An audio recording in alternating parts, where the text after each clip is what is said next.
Thank you all for being here. Thank you, Peter. Thank you, Minh and Adrienne.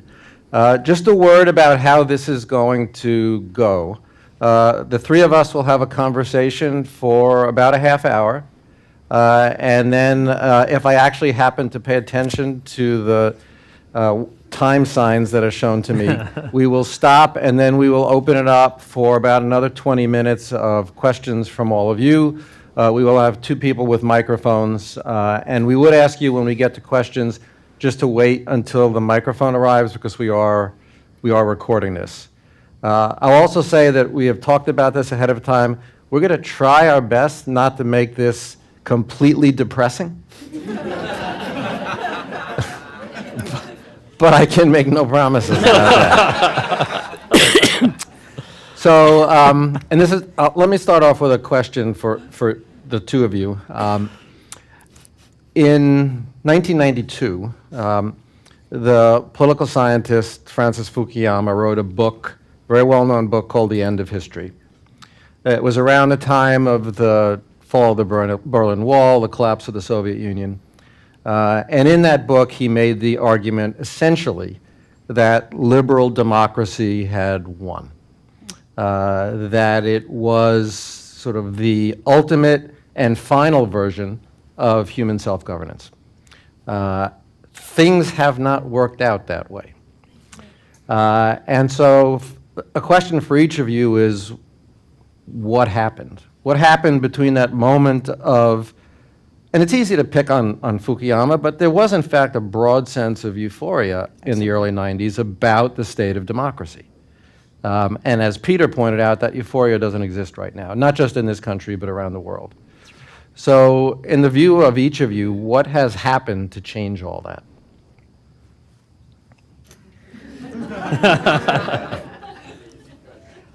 Well, Fukuyama was wrong. He was wrong both in the premise that he was arguing, and he was wrong in his positive assessment, I think, that Americans and other people around the world would naturally progress to a notion of liberal democracy, and that all people held this desire for individualized liberty and freedom. And liberal democracy has always had challenges to it, and I think in our euphoria, we forgot what some of those challenges were. One set of those challenges happens to be tradition and people's, I think, natural tendency to ally themselves with family, custom, community, tribe, nation. And particularly in times of anxiety, in times of crisis, military or otherwise, people want a sense of security. They want a sense of foundation and constancy. And they particularly want the kinds of traditions and customs to which they've grown familiar or to which they identify. They want those maintained. And that is one of the traditional challenges against liberal democracy, that it doesn't really have anything to say to people about the desire to bond with people of like mind or like culture, et cetera. And particularly in a time of great conflict and military threat. So part of what I think the answer is, briefly, is that with the rise of terrorism, with the hypocrisy of democratic institutions, including the United States, with challenges, liberal challenges to lots of important institutions, marriage, heterosexuality, the church, et cetera. What we've done, we who embrace liberal democracy, I think, have unwittingly undermined the very sources of liberal democracy, and I think we overreached after the fall of the Berlin Wall. So that's part of the answer, I think. Minh? Yeah, I mean, I think let's think about early 90s for a second. I think I started Macalester in 1993. So let's. But if you think broadly about the 90s, there was no Facebook, there was no Twitter, there actually isn't the internet to what you see now. So I mean, as when we did our sort of pre-calls on this, the two things I would sort of focus on is that as we look at where we are in terms of our democracy, is right now there's no objective fact. I think there is, but in terms of our discourse and how the public absorbs information, we are various tribes going to various places. I mean, I think if you look at 1992, the dominance of the evening news was actually there. You still had, people actually would watch the evening news, and that was your main source. Now we go to various sources of information that reinforces our own biases. And then on top of it, we have these dumb little things called smartphones, right?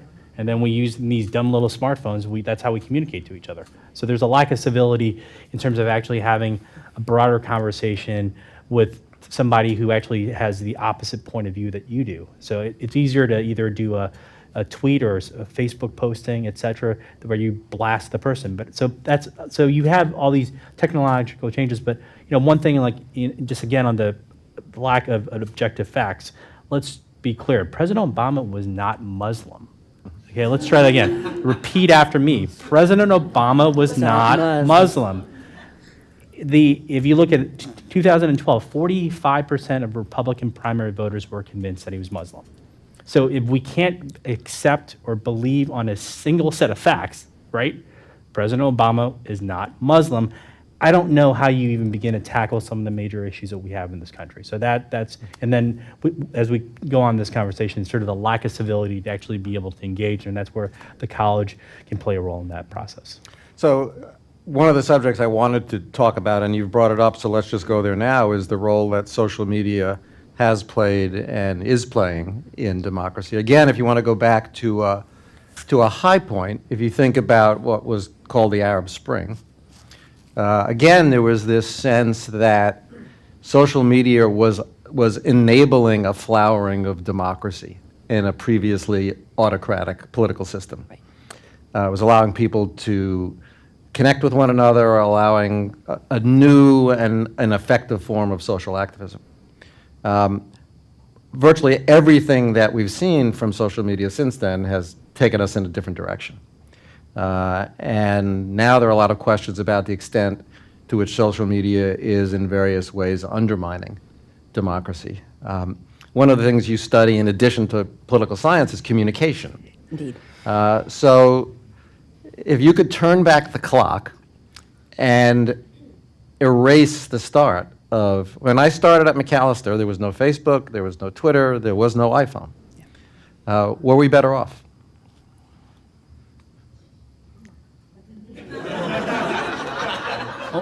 Only easy questions for Adrienne. Okay. Yeah, so yes, let me just publicly hang my head in shame, because I was one of those enthusiastic early adopters and endorsers of these new technologies for the purposes of enhancing communication and connection. And also, I was wildly enthusiastic about the notion of what we then at that time called e-democracy. Your example of the Arab Spring is perhaps the very best example, I think, of both the strengths and the weaknesses of social media. And so there have been studies that have been done of the tweets that came out during the Arab Spring in Egypt. And it's just an absolutely stunning. And you were there right before that happened, right? Right. I was part of a Macalester alumni tour to Egypt. We got out of the country one day before the revolution broke out. I think we were not aware that that was about to happen. I think maybe the folks at Macalester knew, but we were unaware at the time. We didn't know. Okay. Yeah. I think you knew something was afoot. Acid. Yeah, that's right. We did not know. So, it's absolutely fascinating to watch the social media euphoria, the sense of connection that was coming out in both Twitter and on Facebook, et cetera, during and immediately after the Arab Spring. And then what we started learning is that corrupt governments, autocrats, and dictators use that exact same technology to find and identify their political opponents, round them up, in some cases execute them, put them in prison, and track them. And that tendency of tracking people and their beliefs and their political behaviors is not just true of autocratic dictatorial countries, it's true of the United States as well. And so you've no doubt heard about how border security or et cetera will take some people's cell phones or take their laptops or take their iPads and search them to try to find out whether you are a subversive, a terrorist, et cetera, and are focusing on at least some of whom this administration thinks of as their political enemies. So when you ask, would I go back and erase social media? No, I would not. But I think I would be far more circumspect about its potential to do good on a political scale. And I would want many, many more considerations about privacy, about security, and commitment to people's capacity to speak freely, at least in the United States, to not be abrogated. But Brian, you are absolutely right on this. The trend is towards ever greater observation of our lives, which we mostly willingly give away and freely give away to companies like Facebook, Twitter, Snapchat, Instagram, name them all. And we presume that life is going to be okay, that we're not going to have a autocrat or a dictator or a tyrant in the president's position, and that American institutions will just naturally hold, and they won't work with these companies to try to get information. And so as long as we're not doing anything illegal, we'll personally be safe. And I think those attitudes are sweet and innocent and utterly wrongheaded. Yeah, I mean, I think the premise of like social democracy, social media is one mechanism. I think part of my frustration with social media at times, having been a chief of staff for a number of members of Congress, is we all tend to the simple solutions. Social media, okay, if I send an email, it goes back to the lack of civility and the ability to actually engage in actual real conversations with folks. I mean, in DC, I'll give you the example. I mean, at least I do live in DC, and 90% of the folks here voted for Hillary Clinton. And literally 5% of the people in DC voted for Donald Trump. In Minnesota, you don't have an excuse. It was 51-49. So there is a presumption. So I think part of it is we retreat to our different worlds where we don't want to talk to other folks, and we make some presumptions about the other side. I mean, and obviously, President Trump aside, who is a major issue, social media allows you to do that, and I think that's part of the discourse. And I think one of the things that we've talked about before was how do people engage? And I think the other part too is you engage by listening, number one, but also you actually have to have real hard work. And I think part of it is I'll take a shot at millennials for a second, but there's this presumption of like Everybody takes shots yeah, at you gotta take a millennials. shot at millennial. It's like it's like a drinking game. But the presumption of the easy ask. I mean, I think in terms of, and that's where I'm saying it's not just the generation, but the mechanism has allowed us to reinforce these trends that were there and which aren't helpful for our democracy. And I think and that's where again the college and larger institutions have to play a better role of actually allowing people to have civic discourse that's real and that's not based off of. I mean, I'm sure a number of you, at some point during the last election cycle, started just not defriending folks, but I just could not handle sort of the feeds. And I'm sorry, not every one of you should be a CNN commentator. As a number of you think you should, but like it's sort of seeing the feed over and over again, because all you're doing is reinforcing it to your specific audience, and you're not really changing any minds or just trying to have a conversation. So, If I could follow up on that, I had an extraordinary experience. Once again, I was wrong, and I thought there would be a different president inaugurated in 2016. you along with 47, yeah. Right. Yep. And so I was so sure that I would be participating in an historic inauguration that I called up a bunch of friends and said, let's bring our grandchildren, our children, let's go on Amtrak, and let's go to Hillary Clinton's inauguration. And they said, nah, she might not win. What? And so I was the only person who was on the train of my friends and pals. I paid in July. I got my Airbnb paid in July. And so I thought, well, that didn't turn out as I had anticipated. And so I think, the last time I came to DC for any length of time was during the inauguration and the Women's March, which followed, and got to see a number of you there. But I found myself on Amtrak from Chicago to Washington, D.C., I think the only Democrat on the train among hundreds of ebullient, giddy, beside themselves with joy Republicans. And because I had gotten a little room, that meant I got meals, and I got to be seated in the dining car with total strangers for every meal. And I decided to just ask a bunch of questions, and not the snarky kind like, whatever were you thinking? But the kind that said, well, tell me what you did in the election, and how many inaugurals have you come to, and what are your greatest hopes for the country in a Trump presidency? And that was a very enlightening, actually quite reassuring experience. And a friend asked me later, well, what was it like to be among all those Republicans? I said, are you kidding? Was not a Nazi among them. They were lovely. There was one insufferable guy who talked a lot, but otherwise, these were normal Americans who just saw the world a little bit differently than me. And they were incredibly generous. Every single one of them offered me a ticket to the inauguration, which told me that there was a lot of demand. yeah, We have a supply and demand issue there. exactly. So, that experience was really quite central to me.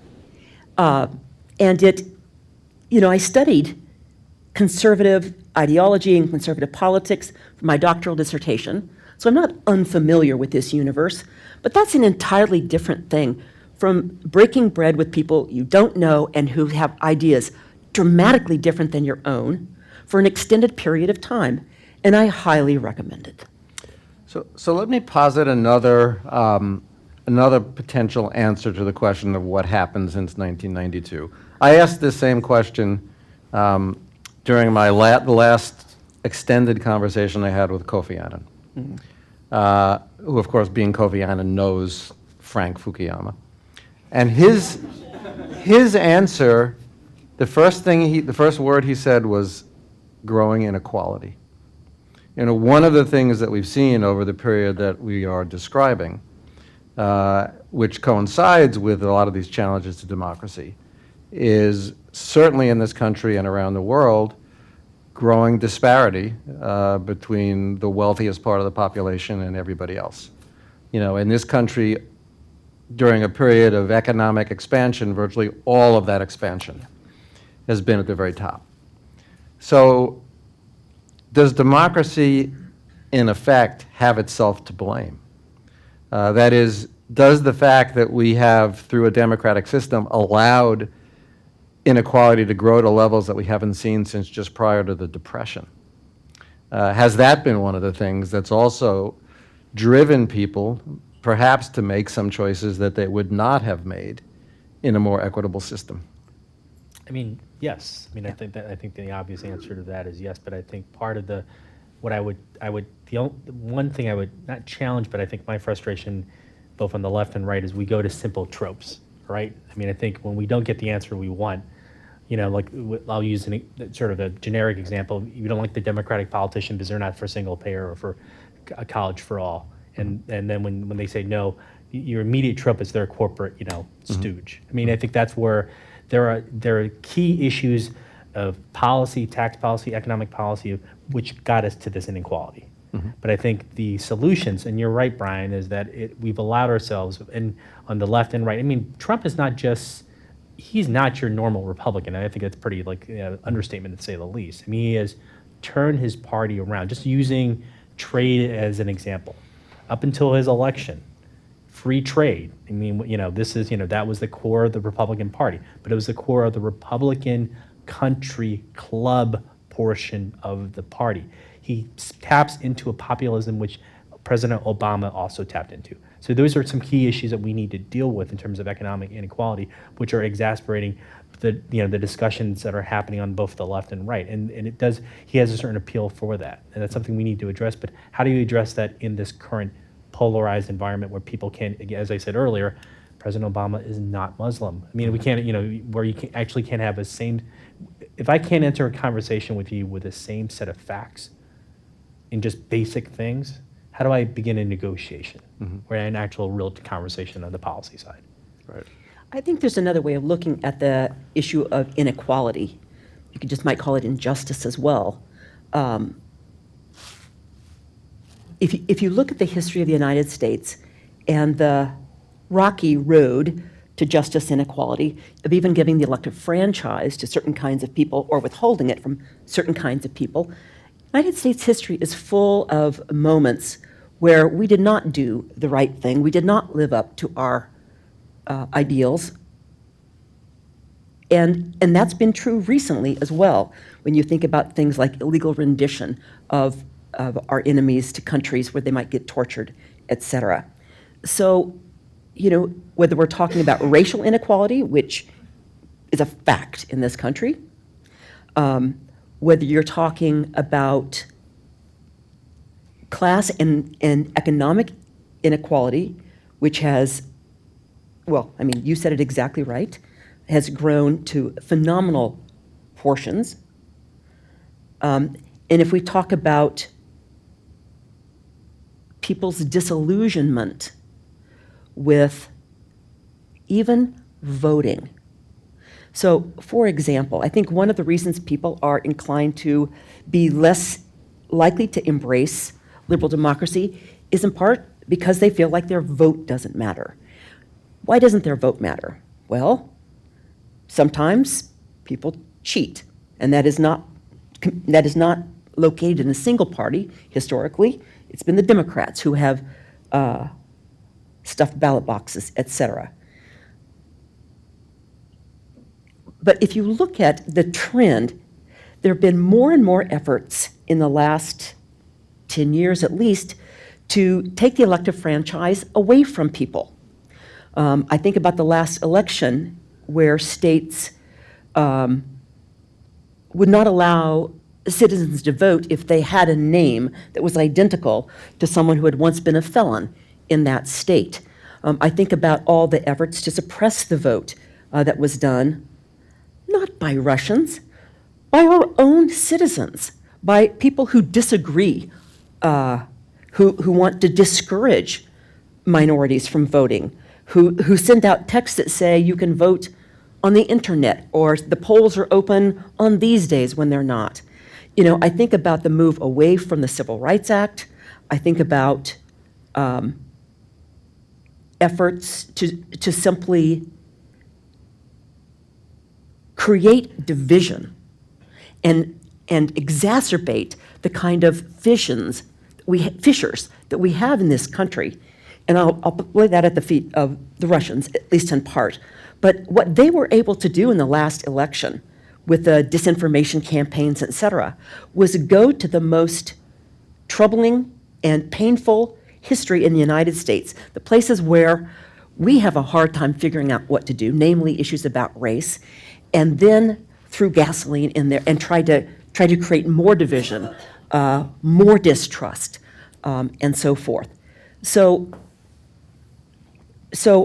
we have a situation where of all the Americans who might have voted, who have the legal right to vote, barely 50% did in the last election. So, when I think about, is democracy worth saving? I think there's another question, which is, why do so many people think maybe it's not? There've been political scientists who've been doing studies about Americans' growing comfort with authoritarianism, including young people. Very, very discomforting kind of data. But on the sheer element of voting, that thing that most people would associate with what a liberal democracy is, we don't bother. Well, let me follow up on that. So it is true that we are seeing right now very aggressive efforts to make it harder for college students to vote, for instance. Seeing efforts in New Hampshire, in Texas, in Wisconsin, in a number of states. I I think where people are frightened by the fact, people who think the vote is a challenge to them, that college student turnout doubled in the midterm elections. But even putting that aside for a moment, the reality is that for a long time, the United States has been unique among major democracies in the low voter turnout. And it is particularly bad among the demographic that is in college and recently graduated from college. And I will confess, one of both the great frustrations and the great puzzlements for me, have we just taken it for granted? I mean, there are people in other parts of the world who will die for the right to vote. And in this country, where for the most part voting is pretty easy, it could be easier, but you're certainly not taking your life in your hands. It is not uncommon, even in a presidential year, for half the country that is eligible to vote not to vote. Yeah, no, and that's the other key part of it. If you talked about it, Brian, is if you look at the midterm election that just recently is the highest midterm turnout since 1914. It's 49.4%. So 1 out of every 2 voters that are eligible in the highest midterm turnout. But part of it goes back to the disengagement. I mean, a lot of times I've talked to my wife and other folks about, it's like, it depends on which cycle you're in. Like, which do folks have a sense of why, politicians suck up to older white voters? Yes. They vote in every single freaking election. All right? So if you showed up, I don't want to shame any of you guys, but how many folks vote in every single election? If you look at the voting turnout rate for folks, white voters over 65, if you look at the wave election in 2010, where Democrats elected 63 seats, the turnout was 40.1%. Even as you mentioned in presidential years, it's great to get above 50. Minnesota's unique because it's 75%. Minnesota also has a lot of good policies, same-day voter registration, things like that. But it goes back to the notion of engagement, right? And I think it's like a double-edged sword. A lot of young voters are like, I'm not engaged. I don't feel. But if you don't show up, and this part is true, it's not about this is where I say civic engagement really is not a one-stop shop. In terms of whether it's sending an email address or sending an email on social media, it's a long-term thing. It's a marathon. So it's not just about voting in one election, but it's being engaged, it's being, volunteer, it's being a donor. It's being the various levels of doing that, which, people would be shocked to see how few people actually do really engage in there. But at that, and Adrienne's right, there has been, and you mentioned specifically on the suppression of voter turnout in colleges. They're doing it because they're targeting Democrats. That's obvious. Mm-hmm. But there's a way to change that. It's by showing up and actually voting in the numbers that nobody expects. Right. So let's try to end our part of the conversation on a upbeat note, relatively speaking. I think, Minh, you had alluded to this briefly earlier on. What is it that education can do, a place like Macalester can do, in an environment like this, to make democracy function? Let's work under the assumption that it is, as Churchill is alleged to have said, a bad system, but better than any other system that's ever been used. So what is it that we can do, should do, to strengthen democracy through the work that we do in educating students? I think just from looking at the college and just institutions in general, it's creating an actual civic environment to engage, and not to send your tweet. It's actually to engage in actual dialogue and be willing to talk to the other side in a real way. And that means bringing in controversial speakers sometimes. And the other thing I think about engagement with, in general, is, and I say this when I used to be a boss for a number of my staff, you have a voice. It doesn't mean what you say, what you want gets done, but you're trying to create a process where people actually truly feel like they have a voice. But I think there is some expectations with the younger generations where your voice means you should be on this bill or whatever. So I think it is creating the actual environment where how do we promote the ability to actually, as Adrienne was talking about, in terms of being on a train, breaking bread with the other side, to actually have a conversation with somebody who actually has completely opposite views that you do, and to try to understand that. I mean, my father-in-law separately aside, I used to give him a lot of crap. He voted for President Trump, and I said to him in one of our Thanksgiving dinners, like, dude, you don't have ovaries. I mean, he keeps saying, like, oh, it's about the court cases, about the court case. Like, you don't have ovaries, Craig. So, like, you actually have to have conversations with folks, and real conversations about to surface that. Because I think a lot of our political discourses is, to Peter's point, this cable bait, right? Actually, it's not even cable anymore. It's like cable, Facebook, social media bait, where you create the viral moment. To actually have an actual listening conversation with somebody is very different. Right, and I really affirm that. It makes me feel a little bit like Pollyanna to say this. Boy, me as Pollyanna is totally wrong, but I think we absolutely have to begin to respect people who are not just like us. Respect people whose views are dramatically different than ours, and who might even wish us ill. I think we have to recognize their humanity. I think we have to recognize our own humanity and our own capacity to be wrong. And it's absolutely essential to genuinely listen and ask people why this matters to them or how they came to these views, and take that into consideration.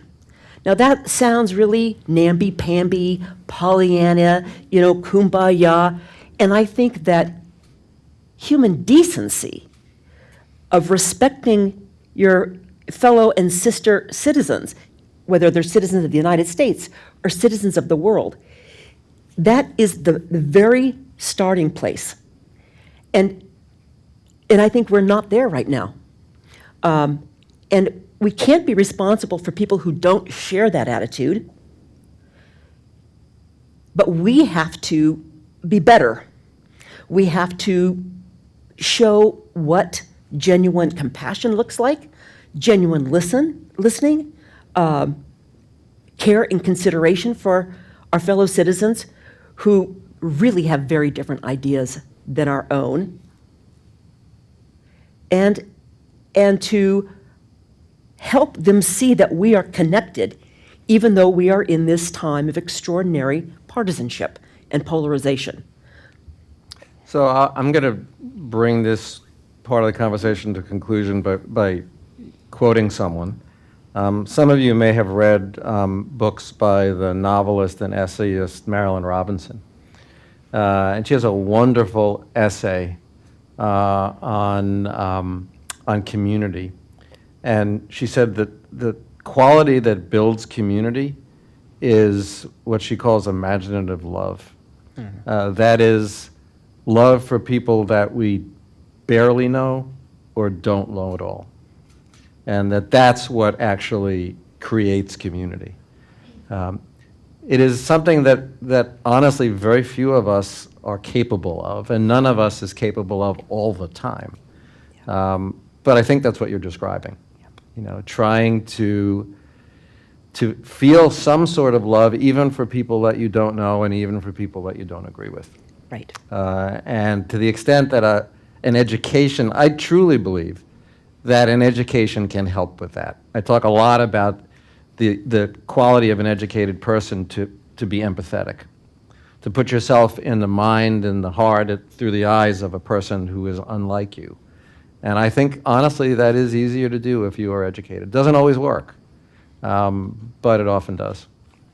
Well, first of all, join me in thanking Minh and Adrienne.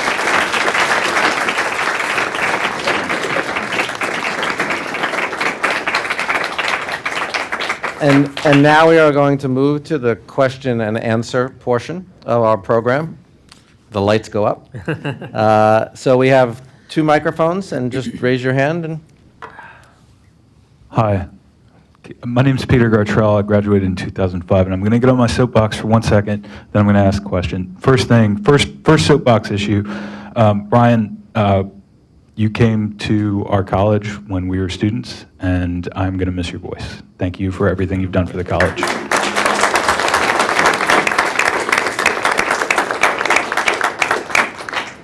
Second, I want to pick up on something that Minh said. I also work in Congress, and I frequently get questions from people around the country who say, what can I do? This is a terrible time. What can I do? Number one, go and get people registered to vote. Doesn't matter whether it's a Democrat or an independent or Republican or somewhere else, some other party, get them to vote, get them engaged, and also engage yourself. And I don't just mean reading about the latest thing out of the White House or the latest impeachment issue. Bill Gates at Harvard during commencement speech said, pick an issue, become an expert. Become an expert in an issue that you care about, and educate yourself and educate others, but also go to a city council meeting. Go to a congressional hearing, go to a court case. It's shocking to me how many people have not been to parts of our government, because the government is ours. Learn how a regulation is made, learn how a law is made. Now I get to my question, and I just want to pick up on something that Adrienne alluded to and that I've thought about a lot, and that is with social media, with the internet, it's eliminated overhead costs for the press. It's eliminated overhead costs for people, particularly extreme views, both in terms of printing and transportation. An extreme view, whether it's on the left or the right or somewhere else, might have been in a pamphlet for 1,000 people, is now broadcast, whether it's in a tweet or on a website, to thousands or millions. And I'm curious, but this also isn't the first time that these types of costs have been reduced, that communication could be disseminated more easily, whether it's television, whether it's the growth of television with cable news, whether it's television at all, whether it's radio, whether it's the printing press. And I'm just curious whether there are any kind of corollaries about governance and the dissolution of the governing principles at various times that you would see any correlation with what's happening right now with democracy being the greatest governing doctrine around the world. Well, I'll start by saying that it might be as long as 25 years ago. An author named Neil Postman wrote an extraordinary book called Entertaining Ourselves to Death. And I think he was so prescient in that book. At the time, he was fretting and worrying about television, that television as a medium of communication was so enticing. And Americans, of course, were spending more and more of their time in front of the television, that we were entertaining ourselves to death with really negative consequences for us in terms of education, in terms of social organization, in terms of voluntary groups, but in terms of the government as well. And I'd recommend taking a look at that book again. As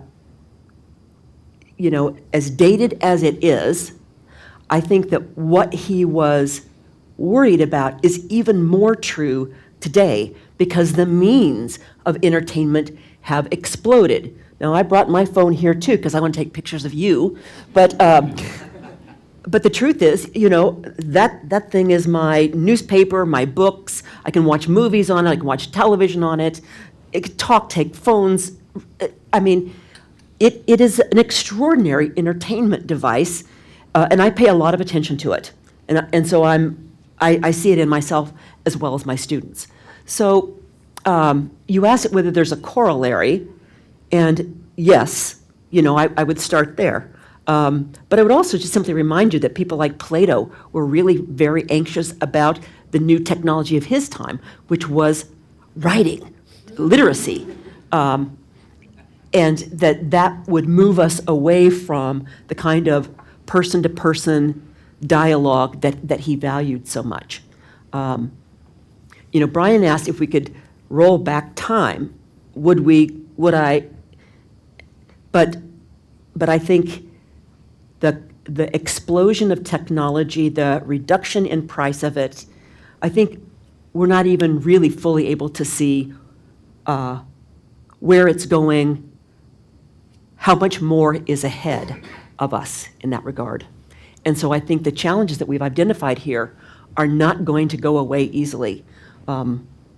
They're continuing to grow, whether we're talking about the rise of authoritarian and comfort with authoritarianism, if we're talking about the comfort with which we symbolically annihilate people who are unlike us and say, just totally wrong, you fool, you idiot, or whether, we're talking about the kinds of technology that disrupt, our lives and keep us from becoming fully participating citizens. So, Andrea Johnson, class of 2006, and former student of Professor Christiansen. Rhetoric class has served me well in life, so thank you for that. I have a question about how you would respond to the fact that a lot of the points you've been making about listening to each other and respect and civility have often been weaponized against people of color, against other marginalized groups in moments when they're speaking up. And also against kind of progressives generally right now. I think we're seeing a lot of those arguments used against us as like, why aren't we being civil? And so I'm curious how you can kind of make the points that you're making or how we generally can make those points, which I think are good points, without feeding into that and without further weaponizing some of the really harmful ways in which they've been used. You want to take that one? Yeah, look, this might be controversial. I don't think we should turn into the Tea Party as a Democrat, right? I think there is a certain reasonableness that I think that maybe I'm Pollyannish about this, but I think leading by example of actually having logic and actual arguments on it.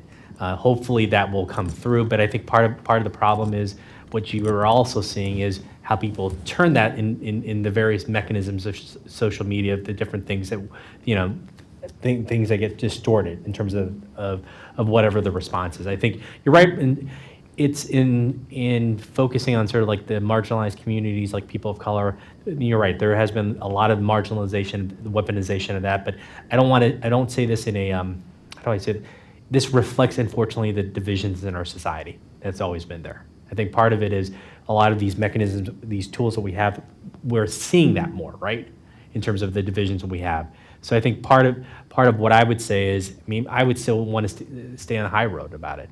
And try to call out our opponents in a non-confrontational way if possible. But I think maybe I am being a little too Pollyannish about it. But I really don't think, in my mind, we want to go to. There's a certain portion of the far right side, which I just don't. Even as a person who wants to be civil, I just don't understand, right? And I think that's part of how do we create dialogue and actual discussions with folks. Andrea, I'm thinking just very quickly about the 2015 massacre of 9 African-American parishioners and Reverend Clem Pinckney in South Carolina at Mother Emanuel Church. And Dylan Roof, the young white supremacist who was caught and admitted killing all these people, explicitly said he wanted to start a race war. And he thought that this is the way to do that. We didn't get a race war out of that. And the reason why is the families of the parishioners who were murdered visibly, expressly forgave him in court. Now, I'm not sure I could do that, truthfully.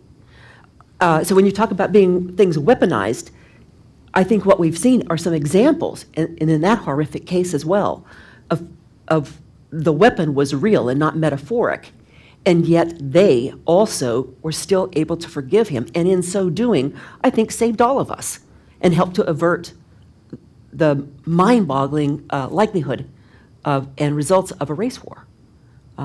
So it's a perfect example, I think, of taking the high road, of not knowing what are going to be the long-term consequences and outcomes of us doing the right thing. And, the last thing on earth I want to suggest is that somehow people of color or African Americans or marginalized Americans, et cetera, should take the brunt of that. That is not my claim at all. I think it's incumbent upon all of us to put ourselves on the line and to be willing to be injured for these causes, because I think they are actually deeply, deeply influential and important. So there's not a very good answer to that, but I think if they can do that, if they can forgive Dylan Roof, I can find it in me to do better as well. I think you saw that example recently with Amber, Yeah, the police officer who actually was sentenced. I mean, and we should at least thank the justice Yeah. system for once, because all these cases previously of incidents of killing people of color, right? Juries acquitted them. I mean, but that human moment, and then everybody, and this is part of like where, to Brian's point of trying to engaging in this sort of civic dialogue is not nanny. It's not easy, right? That human moment of his brother coming and you know, and saying, "Can I give this person a hug?" If you watch the social media reaction on that, I mean, I was on. I'm like, I was touched until I like listened to the social media reaction. I mean, I understand sort of like the notion of African Americans and people of color always having to be respectful. That is a good issue to bring up. But I think this is where, to your point about weaponizing portion of it, but I think this actual notion of being in dialogue and talking to folks in a real way is not easy stuff. And I think that's, that in my mind was a great example of what you were talking about. So. Hi. Hi, Mike. Brian, Adrienne, Minh, everybody. My name is Michael Halpern, class of 99, Prince, and I work for this. I have an extra dog in the fight. I work for the Center for Science and Democracy at the Union of Concerned Scientists, so science, democracy, kind of important. Yay! So technology is a tool.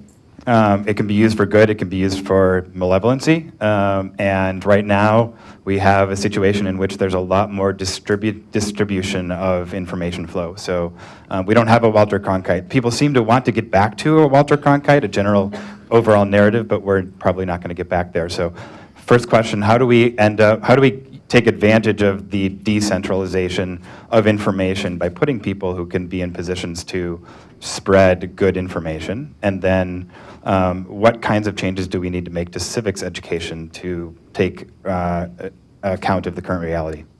You meant Brian to have that question, didn't you? Whoever. So it's a great question.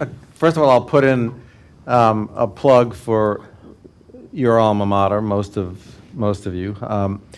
One of the great things about Macalester, we now have way more majors in computer science and applied mathematics than when all of you were there. But the amazing thing about the department at Macalester is they don't just teach people how to code, they also teach people about the ethical implications of what they do, the social implications of what they do, the political implications of what they do. They teach things like algorithmic bias, so that you can understand that the algorithms created by human beings reflect the biases of human beings. And so the people graduating from Macalester are exactly the people that you want to work at Facebook and at Twitter, at places like that, because they're the ones who are going to start to bring a little bit more understanding of the implications of a lot of these tools. And I agree that they are tools. Personally, I think that it is, these technologies are becoming so central to our lives that if I could create a curriculum from scratch, which I have learned to my pain that I cannot do, I would make data literacy now as essential a portion of a liberal arts education as writing and speaking. I think it's really hard right now to be an engaged and educated citizen unless you have some ability to think carefully and critically about how data are used and what they mean. Look, the information is there. It's not going to go away. We're not going to go backward despite my hypothetical question. And so every one of you is going to live your lives in a world in which you are flooded with way more information than I was. If there is no more Walter Cronkite, we're not going back there. And so you're going to have all these voices coming at you, and having some ability to distinguish between a source of information that is reliable and not, or data that has been manipulated in a particular way or less manipulated. It goes back to Mark Twain and, lies, damn lies, and statistics. And you have to have some ability now to read a survey or open a newspaper or go online and have some understanding of what you're looking at. And so, these are tools, and so the best way to use them is to read the owner's manual. Learn how to use these tools so that you are not merely their subjects and their victims, but someone who understands them and can use them and there's a lot of good stuff out there too. It's not all bad stuff that is now available to us that wasn't available to us 20 years ago. But having some ability to separate it all out, it seems to me, it's just an essential characteristic of an engaged citizen right now. And I think those of us who are in education have some responsibility to teach students that. To Brian's point of that, also in your Facebook feeds, don't promote bad information or misinformation too. I think I'm also seeing this emerging a little bit from the left of like Politics USA or whatever you're creating the same types of, in one sense, what the right is doing, right? So I want to have a real dialogue with you. I remember being in a cab recently in DC, and cab drivers telling me, oh yeah, Trump's cutting the State Department budget by 50%. And I don't like Trump, let's be clear about this. But I said, sir, you're wrong. He's not cutting it's actually, it's not. So I think part of it is you got to challenge those facts, and we on our side should not be doing the same sort of disinformation as well. And just don't, be mindful in that sense, and don't promote the same disinformation which we are complaining about the Russians and what to a certain extent the Republicans did. So. Mike, you should ask Brian about Project Pericles and the civics-oriented education that Macalester has signed on to in the last couple of years after. Good tee up. Hi, I'm Becky Troth, class of 1978. And to follow up on this question, I'm incredibly distressed about the idea that facts aren't facts anymore and truth isn't truth. So what do we do with Facebook, or who's the decider? Who's the decider of what should go on Facebook or what shouldn't go on Facebook? Do we want to leave it to Mark Zuckerberg and his employees, or is this a government function? How do we mediate that? Well, you don't want this to be a government function. Let's start off with that. I think that is not, if you want to mediate that, then don't be on Facebook. I think there are certain, don't be on Facebook. I think if there's Facebook is a corporation, makes money. I think there are ways that, the successful campaigns I've seen in terms of social media, of how people respond, is when you hit people at the pocketbook. And this happens a lot with corporations. So I'm not sure how whether or not it's fully possible with Facebook, but things like that is what I would recommend. The reason I defaulted don't go with government, because as much as people complain about our government reflects our divisions. As much as it at the core reflects our inequalities and our divisions. It is who we are, whether or not we like it or not. So that's why I'm saying that's, and that's where the hard work of doing, civic engagement and actually doing real work of governance and is hard to do. That's what you have to do. But I think, largely in Facebook, those types of things, you got to hit the corporations by where it hurts. If you look at, good example, Fox News, not that a lot of the where you watch where there's been hurt, it's when advertisers, right? And remember, you guys recently saw one of the dipshits on Fox News went after the one of the kids from the recent shootings, Parkland, right? And what happened the next day? People used social media to go after them for going after that kid and that actually had an impact. That's where at the end of the day, corporations are about making money and about making profits. If you can figure out ways to go after them on that, that's what's going to make the bigger impact. So I'm getting my 1 minute signal, but I think that's a great question, and I don't know the answer to it, but I do have this feeling. And I agree that putting it in the hands of the government is not the answer. I'm not sure more regulation isn't the answer. These companies have created these extraordinarily powerful tools. And more powerful, arguably, than just about any form of sort of social connectivity that we've ever seen. Am I comfortable thinking that it's Mark Zuckerberg who's going to determine what role that tool plays in the formation of our democracy and our elections? Not really. But I don't have an easy answer. Am I comfortable with the Federal Trade Commission under a Trump administration doing it? And that's to Min's point. We forget this all the time when we make changes in our governmental system. The party in power changes, and both parties have made changes that they have come subsequently to regret. And so it's a really difficult question, but I do think at some point we're going to have to wrestle as a society with this question of just how much power, because it is an extraordinarily influential power. How much power we're going to leave in the hands of someone who didn't graduate from college.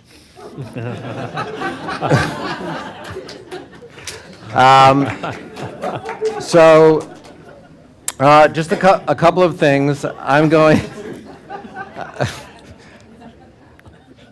By the way, I know we're running out of time, but we actually did one of these at Facebook, and I personally think this is one of my great moments as president of Macalester. Getting into Facebook is really hard. Lots of security, plus it was raining, plus there was a lot of traffic. And so we get in there and we're all filling up a room in Facebook, and our host, a great Macalester alum, was a high-level employee at Facebook, and I said, it was harder for us to get in here than it was for Cambridge Analytica. And I could see her go like this. Someone was probably listening in, but I couldn't resist.